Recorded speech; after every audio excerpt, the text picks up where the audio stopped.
le dimanche, quand je reviens, parce que ça a été à 1h30 en bus de Québec, je reviens pour prendre mon bus. Et là, j'ai un message des colocs qui me disent « Écoute Mel, on a réfléchi, que ça soit pour ton volontariat avec les chiens ou le fait que tu travailles, ça va pas être possible pour nous parce que tu risques de nous ramener le coronavirus à la maison.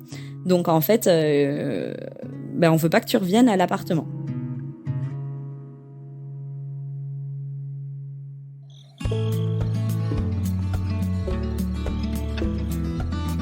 Un Noël sous la neige.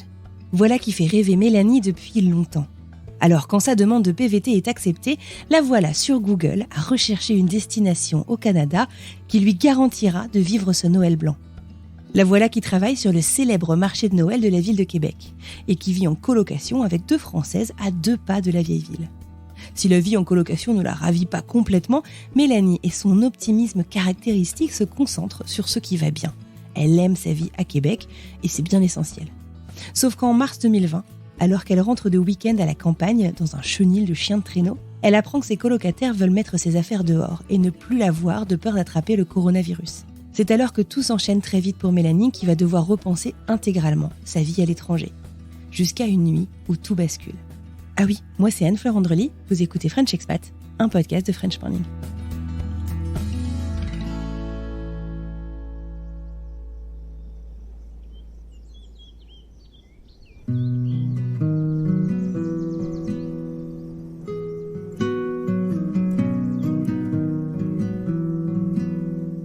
Bonjour à tous, je m'appelle Mel, je suis originaire de Bordeaux, dans le sud de la France. C'est connu pour le vin, donc ça généralement ça les aide à resituer un petit peu. Et que j'ai 33 ans et voilà, généralement je voyage seule.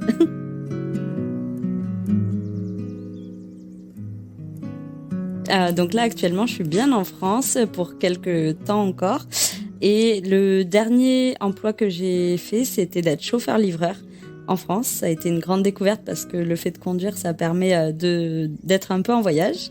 Donc c'est quelque chose qui m'a plu. Et sinon, avant de partir en voyage, j'avais fait un BTS banque. Et donc j'avais commencé une carrière dans la banque. Et après, la suite, ça a été les voyages et la banque, on a laissé de côté. Alors le Canada, je suis partie en octobre 2019. Et avant la pandémie, on savait pas du tout que ça allait arriver. Et je suis partie le 26 octobre. Je suis partie directement de Bordeaux. Il y avait encore des vols Bordeaux-Montréal en direct. Je suis arrivée à Montréal, mais avec un point de chute à Québec. J'allais m'installer à Québec.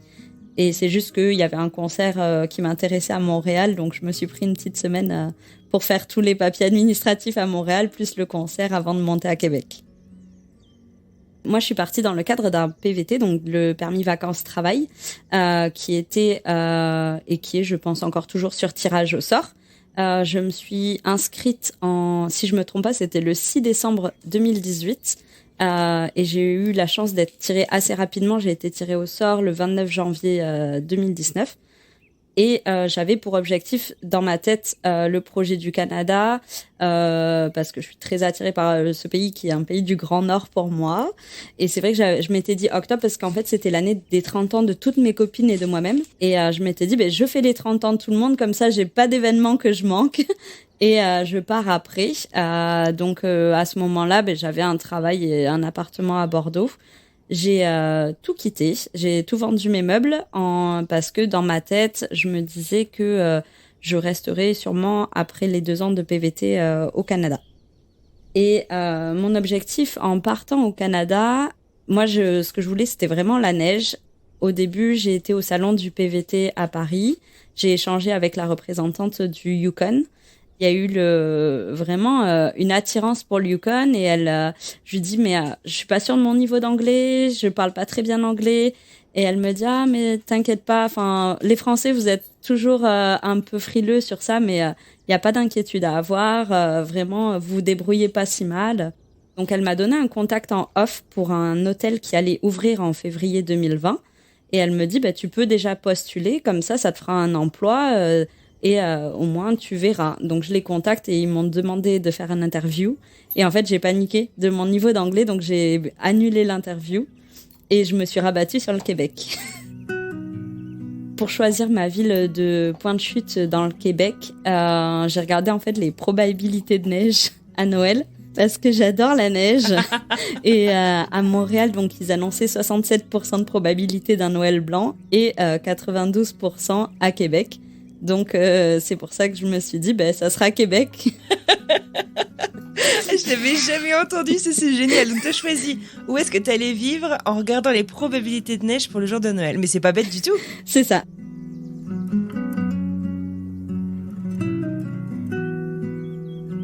Tu viens pour faire un PVT, tu choisis de t'installer dans la ville de Québec. Qu'est-ce que tu vas faire de ton quotidien du coup ? Vu que j'adore Noël, je me dis je vais arriver, donc j'arrivais le 3 ou le 4 novembre à Québec et je me dis je vais me trouver un travail en rapport avec Noël.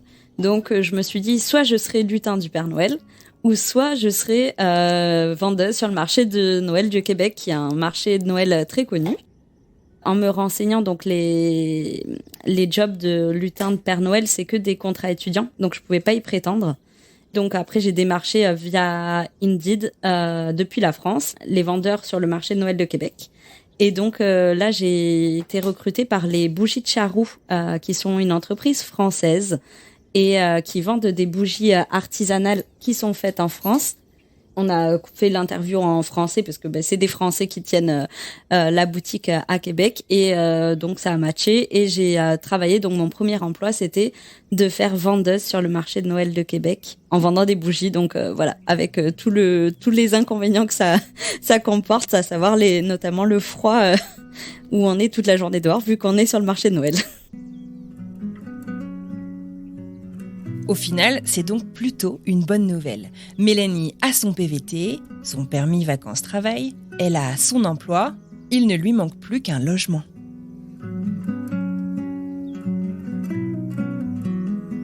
À distance, toujours via Facebook, j'avais trouvé une coloc avec 2 Françaises qui avaient... c'était un appartement qui venait d'être rénové dans le centre-ville de Québec. Donc pour ceux qui connaissent un peu, c'est... dans la Haute-Ville, juste à côté des remparts. On s'installait toutes les 3, donc dès que début novembre, on avait l'appartement et moi, je commençais mon job en même temps. Donc au début, le job, c'était début novembre dans la boutique pour me formaliser parce que y a des textes à apprendre et pour connaître et le texte en français et en anglais. Et on commençait le marché de Noël, si je me trompe pas, aux alentours du 24-25 novembre. Donc ça a été vraiment directement mon premier job et j'ai pas eu le temps de visiter Québec ou quoi que ce soit, ça a été vraiment direct le job d'entrée, quoi. Donc voilà, j'ai été sur les Français à Québec et j'ai trouvé ces filles-là qui m'avaient l'air sympathiques. On avait fait un Zoom pour se contacter pour voir si le feeling passait. Ça avait l'air de matcher et donc je me suis lancée avec elles. Voilà donc Mélanie arrivée à Québec avec toute la logistique qui convient. Le logement, l'immigration, le boulot, tout va bien. Sauf que rien ne s'est passé comme prévu. Sur le papier, elle paraissait très bien. Donc, il y en avait une des deux qui avait un fort caractère et qui s'était autoproclamée chef de la coloc. Et la deuxième qui était en fait juste totalement soumise à elle. Et donc, tout ce qu'elle disait, c'était parole d'évangile. En plus, elles étaient plus jeunes que moi parce que moi, je suis partie là-bas, j'avais 30 ans. Et elle devait avoir 25 ans par là. Au début, ça a commencé un peu par certaines règles de la coloc. Donc, on en avait déjà discuté, mais plus les jours passaient, plus elles ajoutaient des règles. Et notamment, je sais pas si c'est comme ça aux États-Unis, mais au Canada, dans les salles de bain, quand on allume la lumière, il y a la ventilation qui se met en route en même temps. Donc, ça fait du bruit parce qu'il n'y a pas de fenêtre, donc pour l'humidité, voilà. Ça a commencé comme ça. Moi, je finissais le marché de Québec. Travaillais du jeudi au dimanche et elles étaient étudiantes, donc lundi, vendredi. Et le samedi soir, quand je terminais à 22h le marché de Noël, après avoir passé la journée à -20, j'aimais bien me prendre un bain chaud pour me réchauffer. Et sauf qu'en fait, ça a commencé avec des messages. Oui, ça serait bien que tu éteignes la lumière quand tu prends ton bain parce que en fait, ça fait du bruit et nous, on aimerait bien dormir. Donc, je savais qu'on n'était pas des grandes copines, mais on se respectait. Enfin, moi, je les respectais totalement. Après, elles m'ont fait un deuxième coup qui a eu du mal à passer, c'est que on avait décidé de faire Noël entre nous le 23 et le 24, on a fait un Noël solidaire avec tous les gens qui étaient seuls de Québec. Et le 23, on s'était dit, on s'offre des cadeaux entre colocs. Et sauf qu'en fait, ce qu'elles se sont amusées à faire, et moi qui m'a beaucoup blessée, c'est qu'en fait, elles m'ont fait un carton avec plein de cadeaux. Et sauf qu'en fait, c'était que des cadeaux vides. Et du coup, c'était pas drôle du tout. Donc ça a créé un gros malaise. Et elle a rigolé et j'étais mais enfin c'est pas drôle en fait de offrir des boîtes de coquillettes vides ou quoi que ce soit à quelqu'un. Enfin oui, mais c'était pour la blague. C'est pas une bonne blague en fait, pas le soir de Noël. Moi, après j'avais décidé, je m'étais offert Noël et premier de l'an à New York, donc je suis partie toute seule me faire ce cadeau-là. Et heureusement, parce que c'était génialissime et j'ai passé des super vacances. Et donc, c'était 1er janvier 2020. Donc, je suis encore plus contente de l'avoir fait quand on sait ce qui arrive derrière, de m'être offert ce cadeau. Et quand je suis revenue, je sentais que j'étais pas très bien dans la coloc. Mais j'avais pour objectif, dans tous les cas, de partir en juin parce que je voulais traverser le Canada et faire ma 2e année de PVT dans l'Est, donc dans la partie anglophone. Donc je me disais, allez Mel, accroche-toi. Donc du coup, tu rentres en te disant, j'ai encore 6 mois à faire avec elle, mais en me disant, je vais le faire, quoi. Enfin, t'es quand même courageuse, parce que t'es dans un milieu limite hostile, quoi. C'est ça. Mais je me dis, voilà, je me suis fait mon cercle social en dehors d'elle. Je suis quelqu'un de courageux et d'indépendant. Dans tous les cas, voilà, c'est que 6 mois. 6 mois, ça passe extrêmement vite. Donc, vas-y, fonce. Sachant que mon emploi au marché de Noël, c'était terminé. Donc, il fallait recommencer tout le processus de recherche d'emploi, etc. Et donc, voilà, ces filles-là à la maison. Début mars 2020, on commence à entendre parler de la pandémie du Covid. Ça bougeait plus en France ou en Europe que nous, le Canada. On était un peu détachés de tout ça. Donc, on regardait ça avec beaucoup de recul. Et il y a la mère de la plus têtue qui vient nous voir parce qu'elle dit, oui, vu que ça commence un peu à puer en Europe, moi, je veux voir ma fille, donc je viens. Elle arrive, je pense qu'elle est arrivée aux alentours du 10 ou 15 mars 2020. Donc, elle vient chez nous. Et nous, on l'accueille déjà en disant, c'est un peu dérangeant dans le sens où, si vraiment en France, il y a des cas, peut-être que c'est elle qui va ramener ça à Québec. Parce que nous, on n'avait vraiment pas de cas à ce moment-là. Après, c'est sa maman. Voilà, on respecte, c'est une maman. Enfin, donc on l'accueille. Et c'était l'anniversaire de sa fille en plus. Donc on part faire l'anniversaire de sa fille, on loue un chalet avec tous les amis de Québec, etc. On part faire le week-end au chalet. Et elles, le dimanche, elles avaient prévu de faire du chien de traîneau. Moi, vu que je m'entendais pas trop avec elles, je voulais pas faire cette activité-là avec elles. Et moi, je me suis réservé une autre randonnée, mais je les ai accompagnées, j'adore les chiens.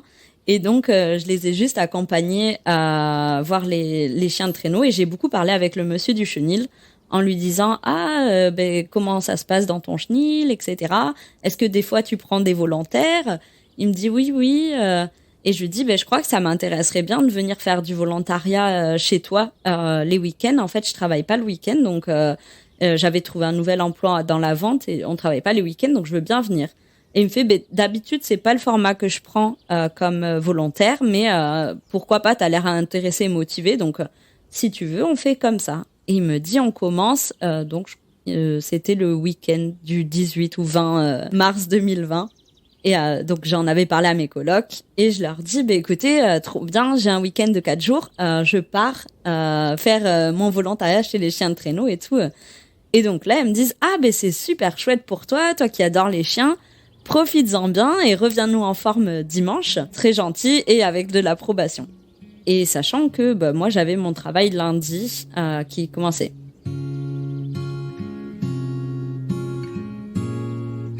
Les centres commerciaux à Québec, avant que le gouvernement leur donne, ils ont fermé de eux-mêmes en laissant que les boutiques qui étaient indépendantes ouvertes pour que les gens puissent y aller mais qui ne se regroupent pas dans les centres commerciaux. Mon job à moi, ils m'ont dit, vu qu'on ne peut pas ouvrir le magasin, on va faire de la vente par colis. Donc tu viendras et tu feras des colis. Donc je gardais mon job. Donc je pars faire mon week-end de chien de traîneau. Et forcément, quand on fait du chien de traîneau, souvent on est dans des forêts isolées, il n'y avait pas de réseau. Moi, je passe un super week-end vraiment à plein les yeux. J'apprends à conduire les traîneaux, je m'occupe des chiens. C'était vraiment magnifique. Enfin, un endroit, un cadre au milieu d'une forêt, c'était vraiment beau. Et le dimanche, quand je reviens, parce que ça a été à 1h30 en bus de Québec, je reviens pour prendre mon bus. Et là, j'ai un message des colocs qui me disent « Écoute Mel, on a réfléchi, que ça soit pour ton volontariat avec les chiens ou le fait que tu travailles, ça va pas être possible pour nous parce que tu risques de nous ramener le coronavirus à la maison. Donc en fait, on veut pas que tu reviennes à l'appartement. » D'accord. Comment ça, vous voulez pas que je revienne à l'appartement ? Enfin, j'ai toutes mes affaires. Et surtout que nous, je crois qu'à ce moment-là, à Québec, on entendait parler du Covid, mais vraiment, il y avait rien. Ils parlaient pas du tout de faire un confinement ou quoi que ce soit. Et donc, en fait, je leur dis, attendez, moi, il va falloir que je trouve une solution. Enfin, bien sûr, moi, bonne poire, oui, je vais partir, mais laissez-moi le temps de me retourner. Et donc là, elles me disent, ce qu'on va faire, c'est qu'on va mettre tes affaires sur le trottoir pour que tu viennes les récupérer et trouver un endroit où aller. Et je leur dis, mais vous touchez absolument pas mes affaires, en fait. Et je leur dis, et puis en plus, il est en train de neiger, enfin, vous allez pas mettre mes affaires dehors. Donc non, c'est hors de question que vous touchiez mes affaires. Je vais trouver une solution et je vais rentrer. Je verrai ça demain. Donc je me laisse un jour de plus. Je demande au monsieur qui m'accueillait chez les chiens. Il me dit oui, tu peux rester le temps de trouver une solution parce que tout le monde était très choqué de la situation. J'appelle mon patron pour dire je suis désolée, je pourrais pas être là demain parce qu'en fait, je viens de me faire mettre dehors par mes colocs et j'ai plus de solution, j'ai nulle part où aller. Elles étaient 2, plus la maman, contre moi qui étais toute seule. Je me suis dit je fais pas le poids. Le lundi, j'appelle l'ambassade de France au Canada. Je me suis dit peut-être qu'ils ont des appartements ou des chambres d'hôtel qui sont réservées aux ressortissants français. Et le temps que je me retourne, en fait, elle a été d'un bon conseil, mais elle m'a fait beaucoup plus paniquer que je ne l'étais. Ils m'ont dit, oui, c'est dérangeant ce qui vous arrive, mais en fait, là, il faut voir plus loin parce que le coronavirus, on ne sait pas trop ce qui va se passer. Vous risquez de perdre votre emploi, il n'y a pas de garantie que vous le conserviez. Et puis après, on ne sait pas si vous allez avoir une aide du gouvernement canadien pour l'argent. Et nous, on n'est pas sûr que le gouvernement français va aider les Français qui sont à l'étranger.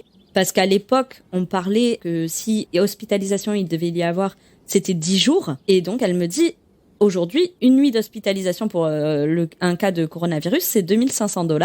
Donc, est-ce que vous avez $25 000 si vous devez vous faire hospitaliser ? Non, je les ai pas. Enfin, c'était pas prévu dans mon budget. Elle me dit, voilà, là, on est lundi. Et en fait, les derniers avions pour la France, c'est vendredi. Sachant qu'il y en a qui sont annulés, en fait, il faut prendre une place le plus vite pour rentrer, quoi. Là, c'est la panique parce que je me dis, donc il faut que je rentre en France, sachant que la France était déjà en confinement. Et j'ai nulle part. Moi, en France, j'ai que mes frères et sœurs. Enfin, ils ont, des enfants ou quoi, où il y en a qui, j'avais ma belle-sœur qui était enceinte. J'étais, mais je vais aller où ? J'ai plus rien. J'ai plus rien, toute ma vie elle est ici et puis j'ai pas envie de partir. Vraiment moi je suis bien ici et même si je dois partir de la coloc, j'ai pas envie de quitter Québec. Sauf que l'ambassade maintient qu'il faut rentrer. Donc là j'appelle mon frère. Donc lui il était tard, moi on devait être en après-midi à Québec, lui il devait être le soir et je lui explique en pleurant toute l'histoire. Et là il me dit mais en fait tu réfléchis pas, tu rentres. Il me dit, c'est hors de question que tu prennes des risques, que ça soit avec ta santé ou de te retrouver baladé d'hôtel en hôtel. Il me dit, tu rentres, quoi. Donc là, je prends des billets d'avion pour le lendemain soir à Montréal. L'aéroport de Québec était fermé. Je me dis, je vais aller chercher mes valises dans mon appart. Sauf que, ça faisait 5 mois que j'étais installée. Sachant que nous, quand on a pris l'appart, il n'était pas meublé. Donc, j'avais tout meublé, ma chambre, etc. Donc, j'ai dit au coloc, écoutez, je vais venir, je vais faire mes valises et je partirai demain matin. Mais j'ai pas voulu leur dire que je rentrais en France. Et là, elle me dit, c'est hors de question que tu passes une nuit dans l'appart.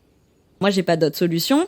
Je suis chez moi et faut que je fasse mes valises, donc je peux pas partir avec toutes les valises non faites dans un hôtel ou quoi que ce soit. Et je leur dis, mais si vraiment vous avez peur, parce que je sentais que c'était vraiment, elles avaient peur du virus. Je leur dis, vous avez qu'à me mettre un masque et une paire de gants dans la boîte aux lettres.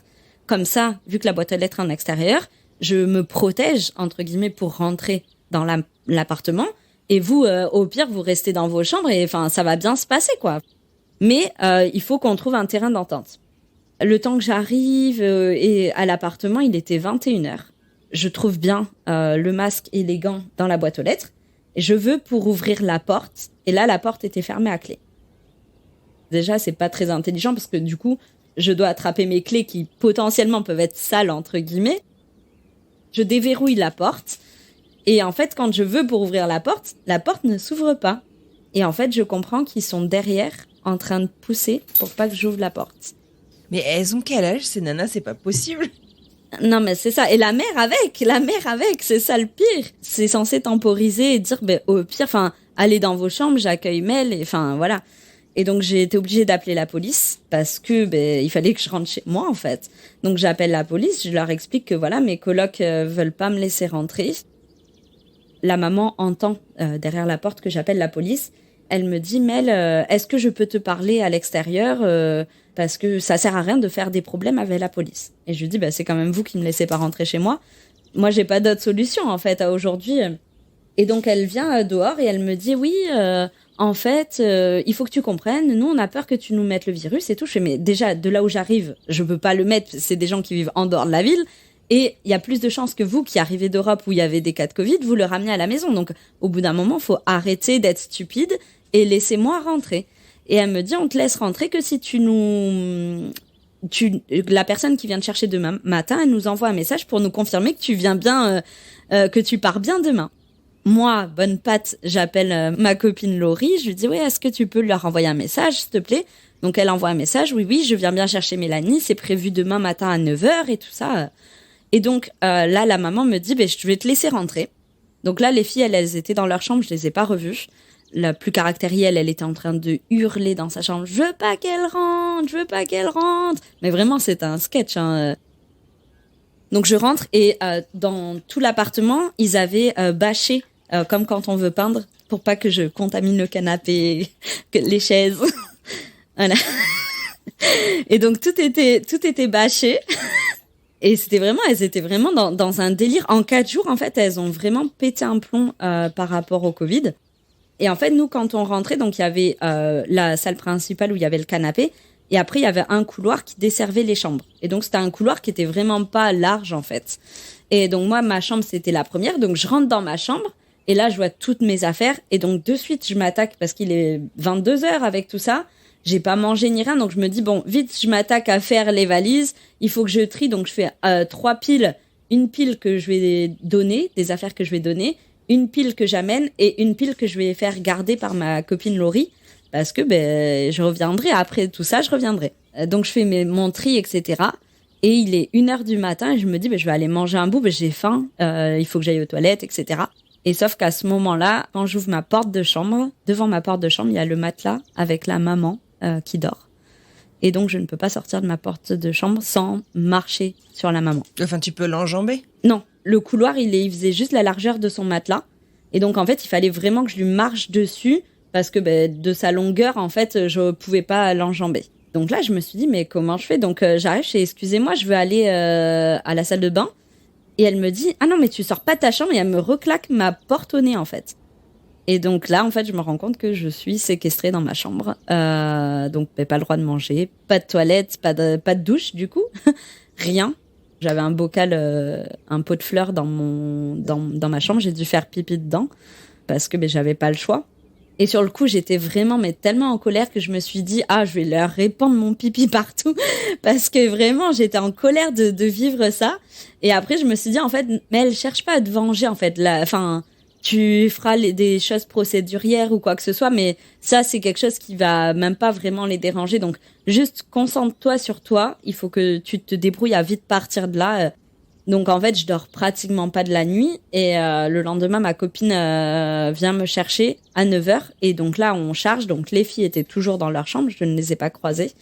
Et il y avait la maman qui était assise devant la cuisine, en fait, pour pas que j'accède à la cuisine. Elle était sur une chaise à la porte de la cuisine et pour pas que j'y accède, elle me dit tu sais Mélanie, je voulais te dire à titre personnel, je m'excuse de ce qu'on vient de te faire vivre, mais il faut que tu comprennes que c'était pour protéger ma fille. Et là moi je la regarde dans les yeux Et je lui dis, en fait, vos excuses, je les entends, mais je les accepte absolument pas. Et je lui dis surtout de la part d'une maman.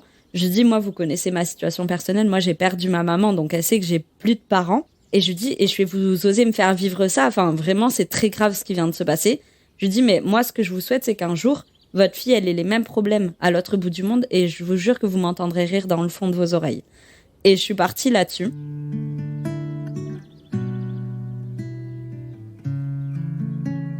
Et donc, en fait, là, tout s'est enchaîné parce que moi, j'avais mon avion le soir à Montréal, mais il n'y avait plus beaucoup de transport. Donc, j'avais un bus à 10h. Donc, ma copine Laurie me dépose au bus à 10h. On prend des photos des affaires que j'ai données à des associations. Enfin, vraiment, on constitue un peu un dossier. Et moi, quand je monte dans le bus qui part à Montréal, j'appelle la police, en fait, pour leur dire, je veux faire un dépôt de plainte. J'ai 6 heures d'attente à Montréal, donc dites-moi où c'est que je dois aller. Je veux porter plainte parce que, je viens d'être séquestrée pendant la nuit, plus la maltraitance, etc. Enfin, c'est très grave ce qui vient de se passer. Et en fait, le policier que j'ai au téléphone m'explique qu'au Canada, en fait, les plaintes se font sur la ville où on réside. Et donc, je peux pas faire un dépôt de plainte à Montréal pour une affaire qui s'est passée à Québec. Et il me dit, t'as 1 an pour porter plainte, donc t'en fais pas, tu pourras faire ça plus tard. Déjà, prends soin de toi, rentre en France, etc. L'arrivée à l'aéroport de Montréal, tout était fermé. Les gens, il y avait une file longue pour le vol Air Transat. Les gens pleuraient dans la file. Enfin, on était tous dévastés. Et on est rentré, en fait, dans l'avion, il y avait c'était que des personnes à des hublots. Tout l'avion était vide et on était juste un de chaque côté du hublot. Ils séparaient les gens et puis, dans l'avion, on était peut-être une centaine à peine, quoi. Il y avait vraiment personne. Pour le coup, c'était pas mal. J'avais une rangée de 3 fauteuils pour dormir. Donc, j'ai dormi tout le long et j'ai fait l'erreur de débutant de mettre mon passeport sur le siège qui est devant dans le petit filet. Et sauf que quand on a atterri à Paris, moi, je me suis dit, il est 8h30, il y a un train à 10h pour Bordeaux, je peux l'avoir à Montparnasse depuis Charles de Gaulle. C'est improbable, hein. Mais dans ma tête, c'était probable. Et donc là, je cours dans l'avion en me disant, je vais être la première à récupérer mon bagage et je file à Montparnasse. Et j'ai oublié le passeport. J'arrive à la police et ils me disent le passeport. Je dis, je l'ai pas, j'ai la pièce d'identité. Ils me disent, c'est bon. Première erreur, les gars. Je suis montée dans l'avion avec un passeport. Demandez-moi un passeport. Au pire, envoyez-moi le chercher. Parce que, du coup, ils m'ont laissé passer sans passeport. J'attends les bagages, c'était extrêmement long. Donc là, je vois que je loupe mon train pour Bordeaux. Et je me rends compte que j'ai pas de passeport. Donc là, je retourne les voir. Excusez-moi, j'ai le passeport dans l'avion. Il faut vraiment que je le récupère. Et ils me disent, c'est trop tard, vous avez pas accès à l'avion, en fait. Donc, il faudra avoir avec la compagnie dans les objets trouvés. Plus de passeport. Et de là, ils nous expliquent qu'il y a plus de navettes pour aller il y a plus de métro, il y a plus rien. Donc, qu'ils affrètent un bus de Charles de Gaulle jusqu'aux différentes gares. On fera des stops dans les différentes gares de Paris. Et ils nous déposeront dans les gares. Et donc là, on arrive dans un Paris vide. C'était horrible. Vraiment, c'était vraiment, mais Walking Dead, quoi. On était là à tout moment, il y a des zombies qui vont sortir. On a fait la place de l'Étoile à Paris, pour ceux qui connaissent, qui est tout le temps pleine de monde, vide de chez vide.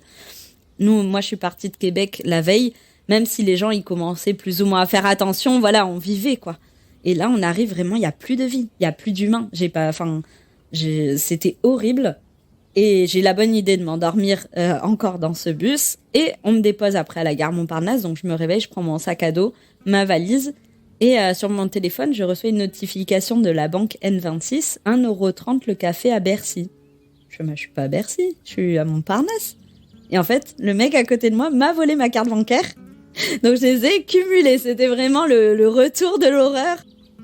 Bon, après, j'ai fait mon confinement en France, qui a été très dur, parce que le choc du retour, le fait de pas pouvoir sortir de chez soi, psychologiquement, ça a été plus tout ce qui m'était arrivé. Donc, ça revenait en cauchemar, etc. Donc, heureusement, j'ai pu appeler au Canada. Il y avait des cellules psychologiques qui s'étaient ouvertes.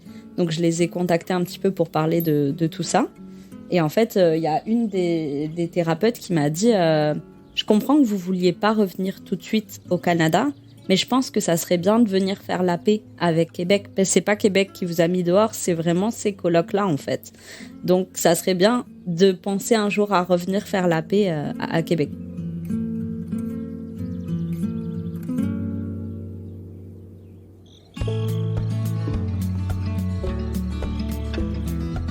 il serait bon de partir faire la paix avec le Québec.